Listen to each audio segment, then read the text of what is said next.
네, 안녕하세요. 칠구의 북토크 칠구입니다. 칠구의 동영상을 보고 무엇인가 생각할 거리를 찾으셨다면 구독, 좋아요, 알림 설정 부탁드립니다. 시작하겠습니다. 어떤 이야기 하나를 들려드리겠습니다. 어느 외딴 시골 마을에 두 명의 소년이 있었습니다. 한 친구 이름은 밥이고 다른 한 명은 찰리였습니다. 밥의 아버지는 초등학교 교사였으며 어머니는 겉으로 엄했지만 속으로는 자식에게 많은 애정을 쏟았습니다. 반면에 찰리는 문학에 관심이 많은 여린 소년이었지만 그의 부모는 찰리를 방치하며 어떤 애정도 보이지 않았습니다. 그렇게 두 친구는 어린 시절을 같이 보내며 서로를 의지했습니다. 밥은 부모님의 따스한 애정에 힘입어 열심히 공부하여 대학에 진학하고 나중에 교수가 되었습니다. 반면 찰리는 부모의 무관심에 방황하며 대학 진학을 포기했고 또한 제대로 된 직장을 얻지 못했습니다.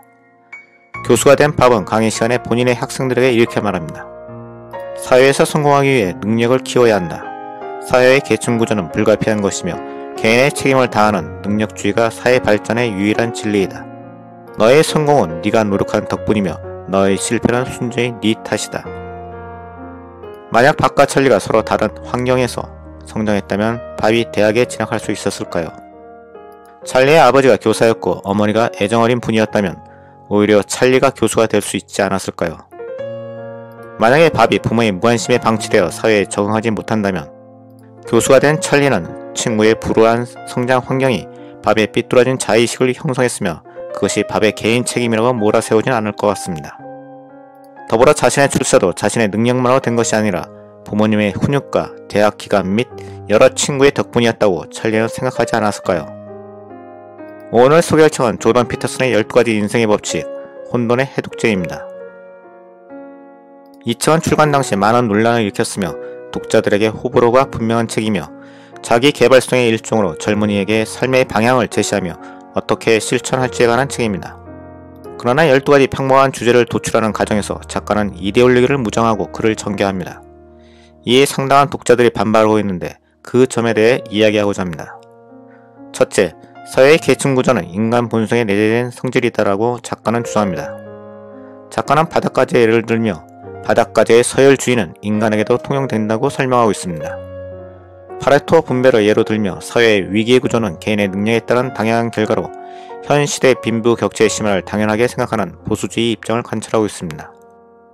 자의식이 없는 바닷가재를 어떻게 직접 인간 사회와 연결할 수 있는지 당황스럽습니다. 아마존 밀림에 사는 원시 부족을 생각해보면 그들은 서열이 아닌 공동으로 채집, 사냥하고 공동 분배하는 평등사회입니다. 단지 연장자인 주장만 있을 뿐입니다. 따라서 사회 계급은 집단의 규모가 커지면서 사회적으로 생긴 것입니다. 또한 작가는 사회적 약자를 도와 빈부격차를 해소하려는 노력에 대해 공정한 방법이 없다고 그 시도를 무시하고 있습니다. 능력주의의 문제점에 관해서는 제가 이전에 소개한 마이클 샌델의 공정하다는 착각을 동영상을 참고하면 좋을 듯 합니다. 둘째, 작가는 무신론자를 인정하지 않습니다. 무신론자는 세상에 없다고 주장합니다. 무신론자들이 믿고 있는 도덕적 가치들은 사실상 성경에 녹아있으며 무신론자들은 그 믿음에 근거해 행동하기에 무신론자들은 스스로가 신을 믿지 않는 것이 아니라 믿고 있는 것을 모를 뿐이라고 주장합니다. 저는 무신론자로서 작가가 무슨 말을 하려는지 이해할 수 없습니다. 평범한 사람들이 이해하는 신, 믿음, 무신론자에 대한 개념을 작가 스스로가 창의적으로 변형해서 쓰고 있는 듯합니다. 셋째, 정치적 올바름에 대한 이해 부족입니다. 자녀와 부모의 관계를 훈육과 친구의 대립적 관계로 상정하여 친구 관계를 포기하고 훈육 관계만 강조하고 있습니다. 정치적 올바름에서 지적하고 있는 것은 일방적인 부모의 생각만을 강요하지 말자는 것인데 그것에 대한 이해가 부족합니다. 아이들이 올바른 사고를 할 수 있도록 훈육이 필요함은 당연하고 더 나아가 부모는 아이들이 스스로 생각할 수 있도록 보조적인 역할만 해야 할 것입니다. 따라서 부모는 훈육과 친구로서의 대화를 병행해야 할 것입니다. 넷째, 진보주의자를 상상 속의 풍차를 쫓는 자로 비하합니다. 권위주의를 혐오하는 진보주의자는 작가의 눈엔 미친 돈키호테밖에 보이지 않습니다. 진보주의자 중에 과도하게 분노에 찬 젊은이가 있을 수도 있습니다. 그러나 지식이라면 그런 젊은이가 어떤 폐의 문제의식을 갖고 있는지 한 번은 살펴볼 필요가 있지 않을까요? 다섯째, 여성 인권 옹호자들을 무시합니다. 작가는 여성은 결혼하고 아이를 낳아야 한다는 보수주의에서 한 발도 양보할 생각이 없는 듯합니다. 여성도 아내와 어머니 이전에 하나의 인격체임을 생각할 필요가 있습니다. 여성이 자신의 꿈을 갖는 것이 결혼제도를 파탄내고 나아가 사회를 전복시키려는 불순한 의도가 있다고 단정하고 있습니다. 또한 가부장제의 억압을 지적하는 여성 운동가들에게 변명만 늘어놓고 있습니다. 단지 가부장제의 억압은 기근과 생리적 차이에 따른 불안전한 집단 행동이었다고 치부하며 가부장제의 폐해에 대한 진지한 고민이 없습니다. 여섯째, 기후변화에 대한 환경보호론자들을 근거 없이 비난합니다. 환경보호론자들이 이 문학을 공부하는 학생들을 철학자로 괴롭힌다는 점을 주장하고 있습니다. 후손을 위해 지구의 생태계를 보호하는 것이 작가는 왜 불편을 갖는지 모르겠습니다. 지구온난화와 기상이변이 생기는 원인과 그 악영향을 정말 몰라서 그러는 걸까요? 지금까지 이 책을 읽으며 저를 불편하게 했던 점들을 설명했습니다. 작가의 말을 빌리자면 단 하나의 인과관계로 모든 것을 해석할 수 없다. 지나친 정치적 올바름, 진보주의자, 환경운동가, 여성운동가가 있음을 저도 부분적으로 인정합니다. 그렇다고 단 하나의 인과관계로 작가처럼 정치적 올바름, 진보주의자, 환경운동가, 여성운동가 자체를 부정해서는 안됩니다.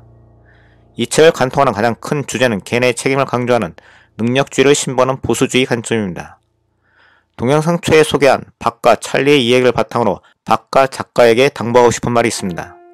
저는 무신론자이며 성경을 공부한 적은 없으나 성경 말씀을 전하고 싶습니다. 우리가 우리에게 죄 지은 사람을 용서하여 준 것 같이 우리 죄를 용서하여 주시고, 이 문구가 번역되기 전이 헬라어로 죄는 빚, 오페일레마, 용서하다는 탕감하다, 아필에미를 뜻한다고 합니다.